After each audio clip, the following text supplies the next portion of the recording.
Chapter 13. Ravi. After my failure to impress Mrs. Beam with my Vedic math and then the tripping episode, I can hardly wait for the morning to be over. At lunch, I will sit with Dylan, Samareen and the other boys and come up with a plan for how to put Bigfoot in his place. One time at Vidya Mandir, a boy named Hassan stole a pair of leather batting gloves from my sports bag. My friends and I caught up with him after school and pushed him into a corner until he cried like a baby and gave back the gloves. Please take out your social studies textbooks and open them to page 10, Mrs. Beam tells us. Who would like to read the first paragraph to the class? Dylan starts waving his hand in the air, but Mrs. Beam chooses a boy called Keith Campbell instead. Most Native Americans were forced to leave New Jersey during the 1700s, Keith reads.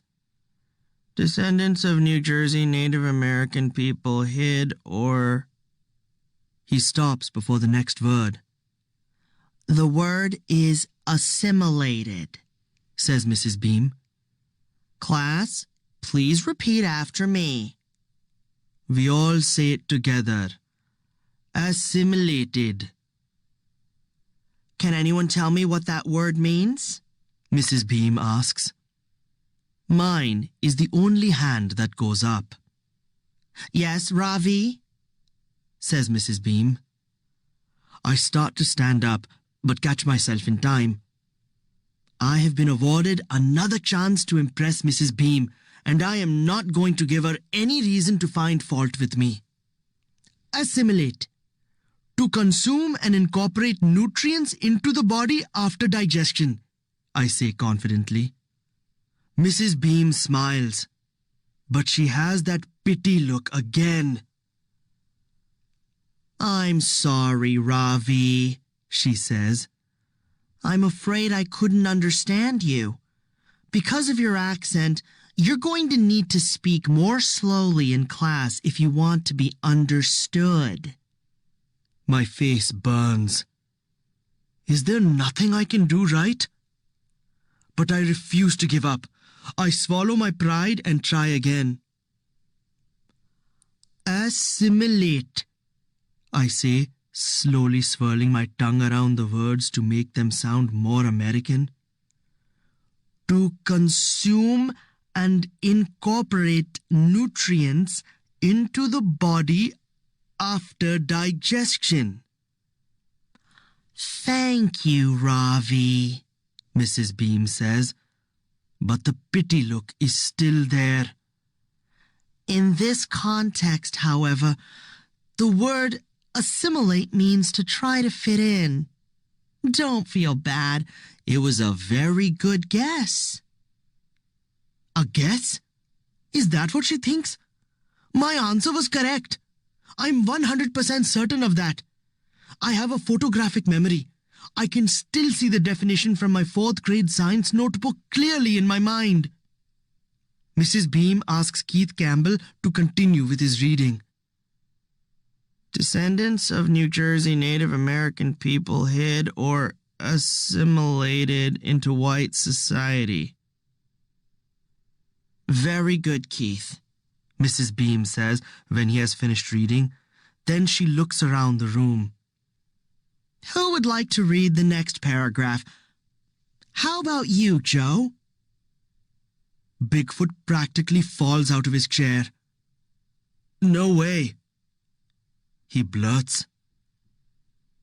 Excuse me? Says Mrs. Beam. Her eyebrows are twitching like electrified caterpillars. Mrs. Arun would never have allowed a student to speak to her that way. I wonder what Bigfoot's punishment will be. But just then, the door opens and a woman with white hair like a mop sticks her head inside. I'm here for Joe, she says. I'll keep him for the rest of the afternoon, if that's all right. That will be fine, says Mrs. Beam. Oh, and did you get my note about our new student? I think he could use a little help. Could this mop top be Miss Frost, I wonder? I did get your message. If you want, I can take him right now, says Mop Top. The two of us can get acquainted, and if it seems like a formal assessment is in order, we can deal with the paperwork later. What is she talking about? Ravi, says Mrs. Beam. Go with Miss Frost and Joe, please. I look up at the clock. 11:25. What about lunch? I ask. You can eat with Joe and me, says Miss Frost.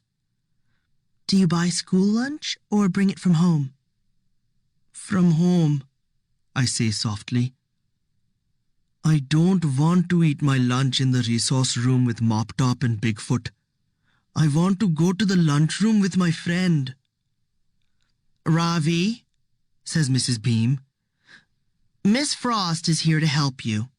Please take your things and go with her. Hurry up now. I want to. 1. Tell her I don't need help. 2. Show her that she is the one who doesn't know the meaning of assimilation. 3. Insult her hairy caterpillar eyebrows. But here is what I do instead. 1. Sigh loudly. 2. Put my things in my backpack. 3. Go and get my tiffin box.